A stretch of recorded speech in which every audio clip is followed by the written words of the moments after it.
காங்கிரஸ் கட்சியை கதறவிட்ட பாமக, தோல்வி பயத்தில் புலம்பி தள்ளிய காங்கிரஸ் முக்கிய புள்ளி. நடந்தது என்ன என்பதை குறித்து விரிவாக விவரிக்க இருக்கின்றது இன்றைய காலம்.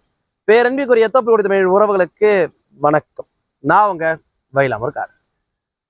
தேர்தல் முடிவுகள் வெளியாகக்கூடிய நாள் நெருங்க நெருங்க தோல்வி பயத்துல புலம்பி கதறிட்டு கிடக்குது காங்கிரசும் திமுக. இப்போதான் அவங்க கண்ணுக்கு சமூக நீதி, சாதிவாரி கணக்கெடுப்பு, வன்னியர் இடஒதுக்கீடு எல்லாம் தெரிய ஆரம்பிச்சிருக்கு. எப்ப புத்தி வந்திருக்கு பாத்தீங்களா அவங்களுக்கு?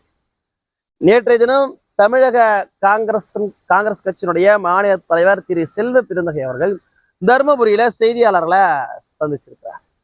அந்த செய்தியாளர்கள் சந்திப்பு முழுக்க பாமகவை மையப்படுத்தியத்தான் பேசியிருக்கார். சமூக நீதிக்காக போராடி கொண்டிருக்கக்கூடிய சமூக நீதிக்காளர் மருத்துவர் ஐயா அவர்கள் சாதிவாரி கணக்கெடுப்பு நடக்கணும்னா, வன்னியர்களுக்கான இடஒதுக்கீடு கிடைக்கணும்னா ராகுல் காந்தியை எல்லாம் ஆதரிச்சிருக்கணும் அப்படின்னு அடிச்சு தள்ளியிருக்கிறார். கூடவே ஒரு திருடனை வச்சுக்கிட்டு எங்களை ராகுல் காந்தியை ஆதரிக்க எப்படி சொல்றதுக்கு உங்களுக்கு வாய் வந்துச்சுன்னு தெரியல. திமுகவுடைய கூட்டாளியாக இருக்கக்கூடிய காங்கிரஸ் வேற மாநிலத்துல சமூக நீதியை பத்தி பேசலாம், சாதிவாரி கணக்கெடுப்பை பத்தி பேசலாம். ஆனா தமிழ்நாட்டுல பேச முடியுமான்னு கொஞ்சம் புரிஞ்சுக்கிட்டு பேசணும். செல்வ பெருந்தகை அவர்கள் ஏதோ வெளிமாநிலத்துல பிரச்சாரம் பண்ற மாதிரி நினைச்சுக்கிட்டு தர்மபுரியில பேசுறாங்க. செல்வ பெருந்தகை அவர்கள் மீது எங்களுக்கு ஒரு மரியாதை இருக்கு. ஏன்னா வன்னியர் 10.5% இடஒதுக்கீட்டிற்காக பாமகவுடைய எம்எல்ஏக்களை கடந்து ஒரே ஒரு எம்எல்ஏ பேசினார்னா அது செல்வ பெருந்தகை எம்எல்ஏ. திமுகவில் இருக்கக்கூடிய வன்னியர்களா இருந்தாலும் சரி, அதிமுகவில் இருக்கக்கூடிய வன்னியர்களா இருந்தாலும் சரி, யாரும் பேசல. அது மட்டும் இல்லாம மருத்துவர் ஐயா அவர்கள் வன்னிய சமுதாயமும் இந்த பட்டியல் சமுதாயமும் ஒரு மேல்தட்டுக்கு போகணும், அரசியல் அதிகாரத்தை பெறணும்னு நினைச்சாங்க. ஒரு பட்டியல் சமுதாயத்தை சேர்ந்தவர் இன்னைக்கு காங்கிரஸ் கட்சியுடைய மாநில தலைவராக இருக்கிறாரு. அதுவும் நாங்கள் வரவேற்கக்கூடிய விஷயம் தான். அதற்காக வாய்க்கு வந்ததையெல்லாம் செல்வ பெருந்தகை அவர்கள் பேசிட்டாருன்னா அதை நாங்க ஏத்துக்கக்கூடிய இடத்துல இல்லை. காங்கிரஸ் கட்சி வன்னியர்களுக்கான இடஒதுக்கீட்டிற்காக ஏதாவது குரல் கொடுத்துச்சான்னா, நம்ம வரலாற்றை பின்னோக்கி பார்த்தோம்னா காங்கிரஸ் கட்சி தான் இன்னைக்கு 21 வன்னியர்கள் சாவதற்கு, அவர்கள் உயிர் தியாகம் பண்ணுவதற்கு, அவர்களை சுட்டுக் கொள்வதற்கு காரணமாக இருந்துச்சு. அன்னைக்கு ராஜீவ்காந்தி அவர்கள் தான் எல்லோ ஃபிளவர் ஆபரேஷன் ஒன்ன சொல்லி நடத்தி அன்னைக்கு 21 வன்னியர்களை சுட்டு கொண்டார். அன்னைக்கு குடியரசுத் தலைவர் ஆட்சி தமிழ்நாட்டுல நடந்து கொண்டிருந்த அந்த 6 மாத காலத்துல இந்த அலெக்சாண்டர் பீரியட்லயாவது நீங்க வன்னியர்களுக்கான இடஒதுக்கீடை சாத்தியப்படுத்தியிருக்க முடியும். அன்னைக்கு ஆட்சியில இருந்த காங்கிரஸ் தானே. ஆனா அதையுமே செய்யல. காங்கிரசும் வன்னியர்களுக்கு எதிரான துரோகி என்பதை செல்வ பெருந்தகை அவர்கள் அவ்வளவு விரைவாக மறந்துடக்கூடாது. ஏன்னா அன்னைக்கு செல்வ பெருந்தகை காங்கிரஸ்ல இல்ல, பல கட்சிகள்ல இருந்தாரு, இன்னைக்கு காங்கிரஸ்ல இருக்கிறாரு. அதனால அவர் பேசுறாரு. ஆனால் பேசக்கூடிய வன்னியர்களுக்கு குறித்து பேசக்கூடிய செல்வ பெருந்தகை அவர்களுக்கு உள்ளபடியாகவே நாங்கள் மரியாதையை கொடுக்கிறோம். அதுல எந்த மாற்று கருத்தும் கிடையாது. இதே செல்வ பெருந்தகை தேர்தல் முடிஞ்சதுக்கு அப்புறம் பேசுறாரு. ஏன் தேர்தலுக்கு முன்பாக திமுக அழுத்தம் கொடுக்க வேண்டியதானே?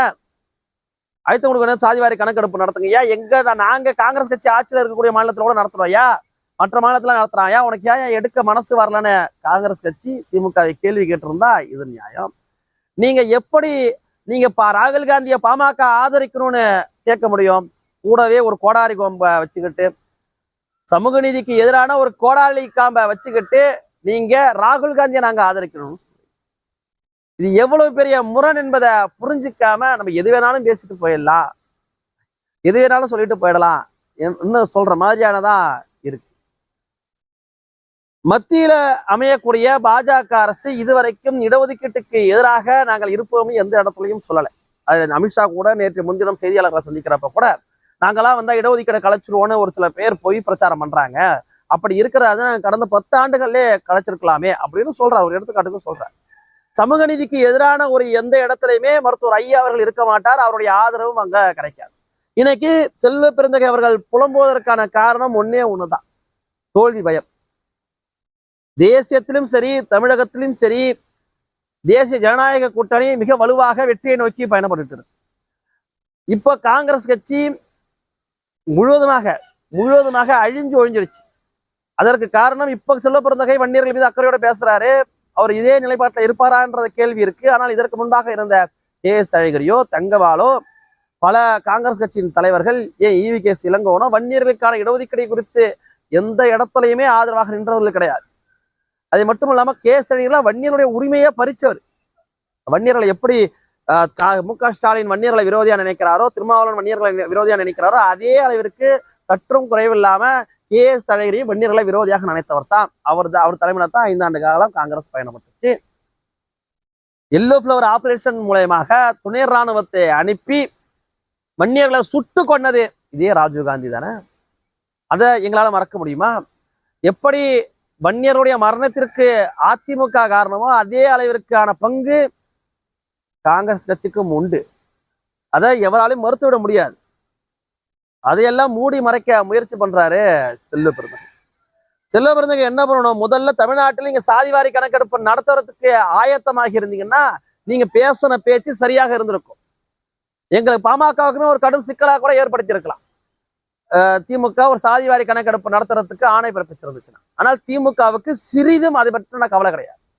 சாதிவாரி கணக்குப்படுத்த நடத்தக்கூடாது, வன்னியர் சமுதாயமோ பட்டியல் சமுதாயமோ எந்த சமுதாயமும் வாழ்ந்துடக்கூடாது, அவங்க குடும்பம் மட்டும் நல்லா இருந்தா போதும் என்று நினைக்கக்கூடிய திமுக கூட கூட்டணியில் இருக்கக்கூடிய காங்கிரஸ் கட்சியுடைய மாநில தலைவர் எப்படி சமூக நீதியை பத்தி பேச முடியும்?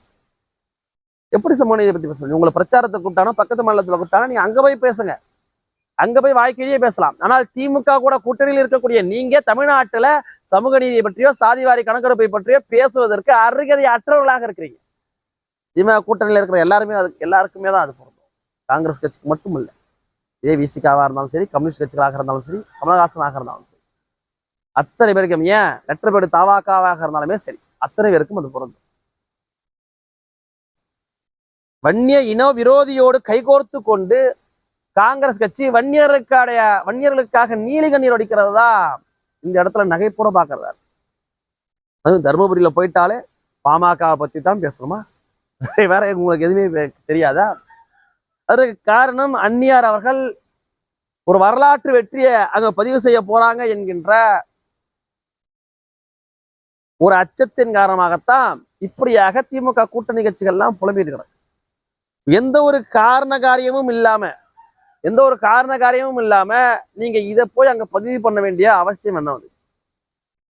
இதே உரிமையோடு கேட்கக்கூடிய செல்வ பெருந்தகை அவர்கள் உரிமையோடு கேட்கறீங்க, உள்ளபடியாக மகிழ்ச்சியாக இருக்கு. அவருடைய வார்த்தையை இப்படிதான் பதிவு பண்றார்.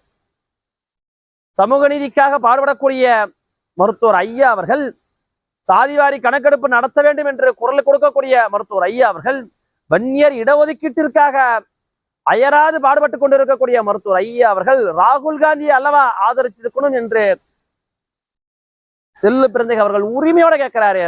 அதே உரிமையோடு கேட்கிறோம். இதன் மீதெல்லாம் உங்களுக்கு அக்கறை இருந்துச்சுன்னா, சமூக நீதி மீதோ சாதிவாரி கணக்கெடுப்பின் மீதோ வன்னியர் இடஒதுக்கீட்டின் மீதோ எல்லாம் உங்களுக்கு அக்கறை இருந்துச்சுன்னா, நீங்கள் எப்படி துரோகி கோடாளி காம்பான திமுக கூட கூட்டணி வச்சுக்கிட்டீங்க? நீங்கள் திமுகவை உதறி தள்ளிட்டு நீங்கள் இந்த கேள்வியை கேட்டிருந்தீங்கன்னா அதுக்கு உங்களுக்கு ஒரு விடை பிறந்திருக்கும்.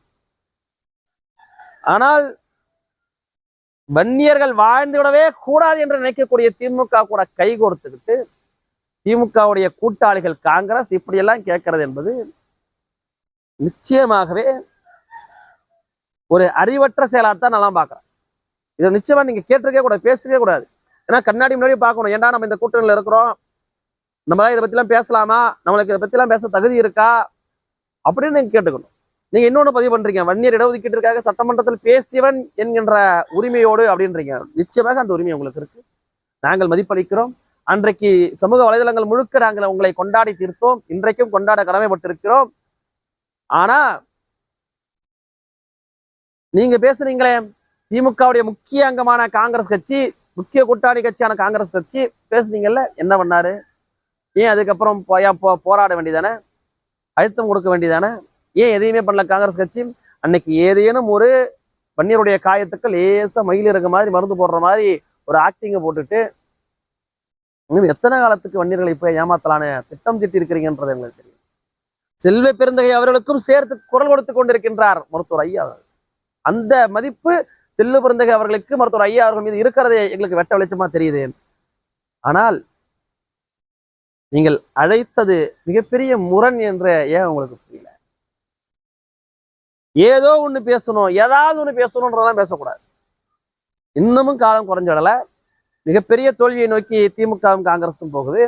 இந்த தோல்வியிலாவது பாடத்தை கற்றுக்கொண்டு வன்னியர்களுக்கான இடஒதுக்கீடை கொடுத்தாலே ஒழிய, சாதிவாரி கணக்கெடுப்பை நடத்தினாலே ஒழிய, இனி வரும் காலங்கள்ல தப்பிக்க முடியும்னு திமுக தலைவர்கிட்ட போய் சொல்லுங்க, ஸ்டாலின்கிட்ட போய் சொல்லுங்க. சமூக நீதியை காப்பாத்துங்க. வாய்க்கிலேயே பேசினா மட்டும் போதாது, வீதியில நடக்க முடியல. திமுக கரவேட்டியை கட்டிக்கிட்டும் காங்கிரஸ் கட்சியினுடைய கரவேட்டியை கட்டிட்டு வீதியில நடமாட முடியல அப்படின்னு போய் கேளுங்க. எத்தனை காலத்துக்கு இப்படியே ஏச்சு பழைக்க போறீங்க? எத்தனை காலத்துக்கு இதே மாதிரி ஏமாத்து? ராஜீவ்காந்தி அவர்களின் மரணத்தின் போது மிகப்பெரிய அளவிற்கான அனுதாபாலை வீசிய போதும் கூட பாட்டாளி மக்கள் கட்சி 7% வாக்குகளை இங்கே பதிவு செஞ்சுச்சு. அதற்கு காரணம் வன்னிய மக்கள் அத்தனை பேரும் பாட்டாளி மக்கள் கட்சியைத்தான் நம்புறாங்க என்பதற்கு ஒரு சாட்சியம். அன்னைக்கு அந்த ஒரு சூழ்நிலையும் இல்லைன்னா, அனுதாப அலையை வீசலன்னா பாமக நிச்சயமாக இரட்டை இலக்க சட்டமன்ற உறுப்பினர்களை வென்றெடுத்திருப்பார்கள் என்று அரசியல் வல்லுநர் பலரும் சொல்றாங்க. அந்த அனுதாப அலையில காணாம போச்சு திமுக. அந்த அனுதாப அலையில காணாம போச்சு திமுக. மிகப்பெரிய கூட்டணி அமைச்சருமே காணாம போச்சு. தப்பித்தது பாமக மட்டும்தான். நீங்க இது மாதிரியான பொய் பிரச்சாரங்கள்லாம் பண்ணி பாமகவை ஒரு இடத்திலையும் கூட நீங்கள் பின்தள்ளிவிட முடியாது என்பதை புரிஞ்சுக்கீங்க. பாமக அப்பழுக்கற்று எந்த சமரசமும் இன்றி சமூக நீதிக்காக இந்த மக்களுக்காக குரல் கொடுத்து கொண்டிருக்கக்கூடிய இயக்கம். பாமகவுக்கு தெரியும், மருத்துவர் ஐயா அவர்களுக்கு தெரியும், பாட்டாளி மக்கள் கட்சியுடைய தலைவர் அண்ணன் அன்புமணி ராமதாஸ் அவர்களுக்கு தெரியும் எது சரி எது தவறு. அவர்கள் சரியான வழியில் பயணித்து இந்த வன்னிய பெருங்குடியின மக்களின் உரிமைக்காக இடஒதுக்கீடை வென்று கொடுப்பார்கள். அது மட்டும் நிச்சயம். உங்களுக்கும் சேர்த்து, பட்டியல் சமுதாய மக்களுக்கும் சேர்த்து எங்கள் ஐயா குரல் கொடுத்துக் கொண்டிருக்கின்றார். இன்னைக்கு நீங்க மாநில தலைவராக அமர்ந்திருப்பதற்கு மருத்துவர் ஐயா அவர்களும் காரணம் என்பதை புரிஞ்சுக்கணும். நன்றி.